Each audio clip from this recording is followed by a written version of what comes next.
Assalamualaikum warahmatullahi wabarakatuh. Kali ini saya mau bicara tentang tudingan-tudingan dan bahkan sebuah tuduhan bahwa aksi demonstrasi yang dilakukan oleh Badan Eksekutif Mahasiswa seluruh Indonesia atau BMSI yang dilaksanakan sejak hari kemarin dan katanya ini akan terus berlangsung hingga hari Kamis, itu ditunggangi oleh kepentingan politik tertentu. Jadi tuduhan-tuduhan ini per hari ini muncul karena didasarkan atas dua hal sekaligus. Pertama dari segi isu, karena isunya itu dianggap mirip-mirip dengan isu yang dibangun oleh kelompok-kelompok kritis, dibangun oleh kelompok partai politik yang katanya dianggap gagal move on terkait dengan kekalasan Pilpres 2024 yang lalu. Termasuk juga ukurannya adalah karena demonstrasi ini kan dilaksanakan secara serentak, bukan hanya di Jakarta, tapi di daerah-daerah lain ketika ada universitas ataupun badan eksekutifnya tergabung dalam Badan Eksekutif Mahasiswa seluruh Indonesia, itu juga melakukan aksi demonstrasi yang secara serentak. Dan konon aksi ini hingga hari Kamis, dan aksinya hari Rabu dan Kamis itu adalah aksi yang akan dilaksanakan secara nasional. Oleh karena itu wajar kalau kemudian banyak sekali pertanyaan-pertanyaan dan bahkan tudingan yang cukup serius bahwa aksi demonstrasi yang dilakukan oleh mahasiswa itu tidak lebih dan tak sekedar ditunggangi oleh kepentingan politik tertentu.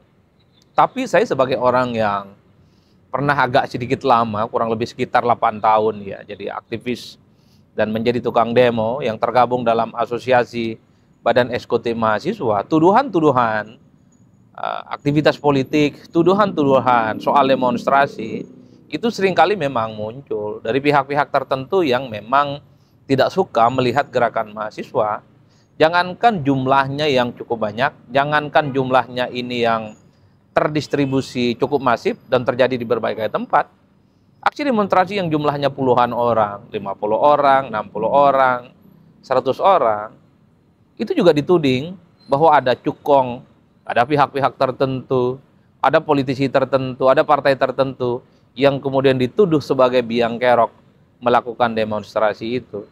Jadi tuduhan-tuduhan itu ya saya kira memang bukan hanya kali ini saja terjadi, tapi setiap demonstrasi apapun yang dilakukan oleh mahasiswa itu pasti selalu dikonotasikan, digerakkan oleh kepentingan politik, terutama digerakkan oleh mereka yang katanya tidak suka kepada pemerintah, yang katanya ingin merusak demokrasi, yang katanya mereka itu rata-rata barisan sakit hati gara-gara kalah Pilpres 2024. Tapi satu hal, bagi mereka yang selalu menuding bahwa gerakan demonstrasi yang dilakukan oleh mahasiswa itu ditunggangi, dimanapun gerakan mahasiswa, sejak menjatuhkan rezim Orde Baru 98, juga dituding ada aktor-aktor tertentu yang punya kepentingan untuk menjatuhkan Orde Baru saat itu. Begitupun gerakan-gerakan demonstrasi pasca reformasi, yang mendemo Gus Dur, yang mendemo Megawati, yang mendemo SBY, yang mendemo Pak Jokowi, itu biasa. Ketika ada demonstrasi yang dilakukan oleh mahasiswa, pasti ada tuduhan-tuduhan yang mengarah ke hal yang sama, bahwa ini ditunggangi, bahwa ini misalnya dikendalikan oleh kepentingan politik tertentu dan seterusnya dan seterusnya. Tapi bahwa kita harus memahami gerakan mahasiswa itu adalah sebuah gerakan yang memang selalu muncul dari luang idealisme. Karena yang dipikirkan oleh mahasiswa itu adalah hal-hal yang baik, hal-hal yang sifatnya ideal terkait dengan bangsa dan negara. Kalau mau jujur, ketika kita membaca satu persatu tuntutan yang disampaikan oleh mahasiswa ketika kemarin mereka melakukan demonstrasi, kan isunya adalah isu-isu yang terkait dengan common sense dan sudah menjadi konsumsi umum sejak lama. Apa coba misalnya? Misalnya menolak soal kampus diberikan izin untuk mengelola tambang. Itu kan sejak lama menimbulkan polemik karena khawatir kalau kampus mengelola pertambangan, daya independensi dan kritisisme kampus itu hilang. Karena kampus itu merasa tidak enak hati kepada pemerintah, merasa tak nyaman dengan negara karena sudah diberikan konsesi untuk mengelola tambang. Begitupun dengan soal keinginan dari BMSI itu untuk mengevaluasi secara total program makan bergizi gratis. Per hari ini soal evaluasi makan bergizi gratis juga sedang berlangsung. Bagaimana banyak pihak meminta supaya program ini dievaluasi. Salah satunya misalnya soal menu yang dinilai, banyak sekali siswa yang merasa tidak cocok dengan lidahnya. Ketika ada pernyataan dari Dewan Gizi Nasional yang menyatakan mungkin akan ada upaya-upaya seperti serangga, kemudian belalang dan ulat sebagai bagian dari salah satu menu makan untuk daerah tertentu. Itu kan hal-hal yang sebenarnya sesuatu yang sudah sejak lama menjadi perdebatan dan sudah cukup lama menjadi konsumsi umum dan sudah lama menjadi kontroversi. Jadi kalau saya membaca secara umum apa yang dilakukan oleh BMSI ketika melakukan demonstrasi, isunya adalah isu-isu yang terkonfirmasi menjadi isu harian. Tidak ada isu-isu yang sifatnya sensitif ya, yang kemudian misalnya seakan-akan ini diboncengi oleh kepentingan politik tertentu. Kecuali BMSI itu tiba-tiba misalnya menggaungkan bahwa pemilu 2024 itu tidak sah. Ketika BMSI itu misalnya menggaungkan bahwa pemilu harus diulang dan seterusnya. Mungkin ada pihak tertentu yang gagal move on terkait dengan pemilu 2024 sedang bermain. Tapi kalau rata-rata secara umum biasanya aksi demonstrasi yang dilakukan oleh mahasiswa adalah aktivitas yang sebenarnya muncul dari hati nurani mereka. Ya ingin demo saja, menyampaikan aspirasi supaya pendapat-pendapat mereka juga didengarkan. Karena ngurus negara ini bukan hanya urusan presiden, bukan hanya urusan wakil presiden, bukan hanya urusan partai, dan bukan hanya urusan anggota dewan. Bagi mahasiswa, saya yang pernah jadi mantan aktivis dan juga tukang demo, kira-kira begitu, menganggap persoalan bangsa itu persoalan kita bersama. Jadi kalau ada isu yang sedang berkembang, ada isu-isu yang tidak sesuai dengan selera kita, disampaikan. Itu kan bagian dari aspirasi, itu kan bagian dari bentuk masukan. Persoalan didengar atau tidak itu urusan negara, itu urusan pemerintah. Tapi jangan pernah menuding bahwa setiap aktivitas apapun yang dilakukan oleh aktivis-aktivis mahasiswa itu dituding demi kepentingan politik tertentu atau ditunggangi kepentingan politik tertentu. Jadi itulah yang saya kira menjadi penting saya bicara dalam konteks itu, bahwa seringkali tuduhan-tuduhan terhadap aktivis mahasiswa itu sangat sadis sebenarnya karena ditunggangi oleh kepentingan politik tertentu. Saya membaca per hari ini semua partai politik yang kalah Pilpres itu bergabung kok dengan kepentingan politiknya Pak Prabowo dan Mas Gibran. Termasuk PDIP sekalipun yang kalah Pilpres sudah menyatakan dukungan politiknya secara tegak lurus kepada Prabowo. Bahkan semua kebijakan politik Prabowo nyaris tak ada satupun protes yang dilakukan oleh PDIP. PPN 12%, PDIP mendukung. Ketika terkait dengan makan bergizi gratis, mendukung. Ketika terkait dengan misalnya pemotongan anggaran ataupun dana untuk haji, didukung. Ketika ada ingin membangun 3 juta rumah untuk rakyat, didukung kok.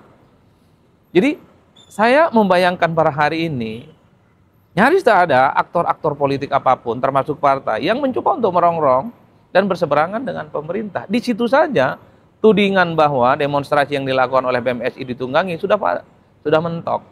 Tapi kalau kita mau jujur ya, sejak kemarin demonstrasi dan mungkin juga ke depan, pastinya akan muncul tuduhan-tuduhan bahwa demonstrasi ini digerakkan oleh kepentingan politik tertentu. Contoh, yang dituduh itu adalah kaum 25% dan kaum 16%. Siapakah kaum 25% dan 16% ini?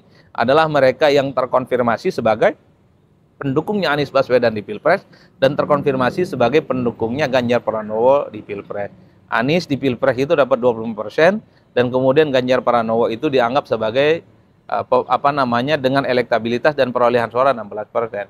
Itu pasti dituduh ke sana. Wah, ini barisan sakit hati, gagal move on, masih belum terima terkait dengan hasil pemilu di 2024. Itu kan tuduhan-tuduhan selalu muncul per hari ini. Atau misalnya aktivis-aktivis mahasiswa yang menjadi leader ataupun yang menjadi korlap ya, koordinator lapangan saat demo, itu pasti sedang dicari tuh, pasti bapaknya itu terafiliasi dengan salah satu orang tuanya yang menjadi pengurus partai.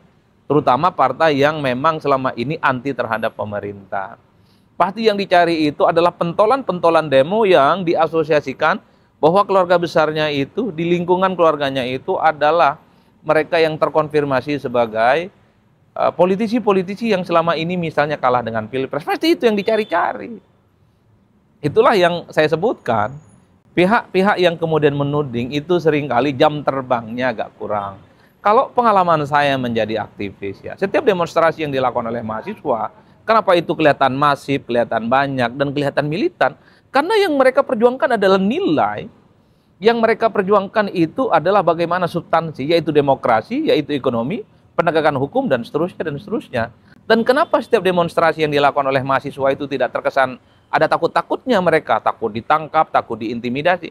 Tidak takut, karena bagi mereka yang perjuangkan adalah menegakkan supremasi politik, supremasi demokrasi, dan supremasi hukum.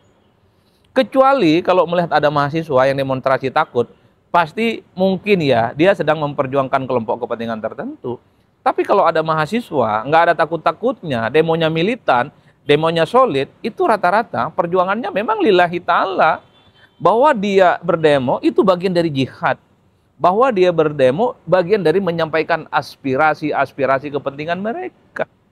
Itulah yang saya sebutkan, bahwa sekalipun ada tudingan-tudingan aksi demonstrasi yang dilakukan oleh adik-adik BEM kita itu, bahwa ini terafiliasi dengan kepentingan politik tertentu, ditunggangilah, ada cukonglah, itu perkara biasa. Tapi satu hal, dalam logika gerakan demonstrasi, ya, bahwa tidak sulit atau sangat sulit sebenarnya melihat bagaimana merawat stamina gerakan politik mereka. Setahu saya, aksi demonstrasi yang dilakukan oleh BMSI ini bukan hanya terjadi saat ini, di saat Pak Prabowo dan Gibran jadi penguasa di Republik ini. Tapi BMSI juga mengkritik bagaimana Jokowi waktu jadi presiden. BMSI juga mengkritik waktu SBY jadi presiden. Mengkritik juga waktu Megawati dan Gus Dur jadi presiden. Tuntutannya sama kok. Tuntutan-tuntutan yang selama ini isunya cukup kontroversi. Kenaikan BBM, kenaikan TDL, kemudian kebijakan-kebijakan pemerintah yang tidak populer gitu ya, tanpa pengkajian yang mendalam, kesejahteraan dosen, kesejahteraan guru, dan seterusnya. Itu saja isunya, isu-isu yang menurut saya tukang warung kopi, abang-abang kita yang tukang ojek juga bicara itu, tidak ada yang sensitif. Jadi dalam konteks itulah bahwa tuduhan-tuduhan yang terkait dengan bahwa aktivis mahasiswa itu ditunggangi seringkali itu, yang menurut saya dialah yang sebenarnya gagal move on. Apalagi misalnya sedang muncul tuh pertanyaan-pertanyaan, kok isunya tidak terkait dengan mendesak DPR untuk segera mengesahkan undang-undang yang terkait dengan perampasan aset. Itu pasti dikaitkan dengan partai tertentu. Sebut saja misalnya Partai Merah. Kenapa? Dulu memang ada sinyalmen gitu ya, bahwa ketika ada upaya untuk mengesahkan rancangan undang-undang yang terkait dengan perampasan aset, yang menolakkan Partai Merah, sebut saja misalnya PDIP. Tapi ingat loh, PDIP hari ini itu sudah dikucilkan. PDIP hari ini itu bukan partai pemenang pemilu. PDIP itu nggak punya kawan, tidak punya sahabat. Jadi kalau mau disahkan undang-undang yang terkait dengan perampasan aset, kan merem saja sebenarnya. Karena koalisi Kimplas itu kan kekuatan politiknya 85%.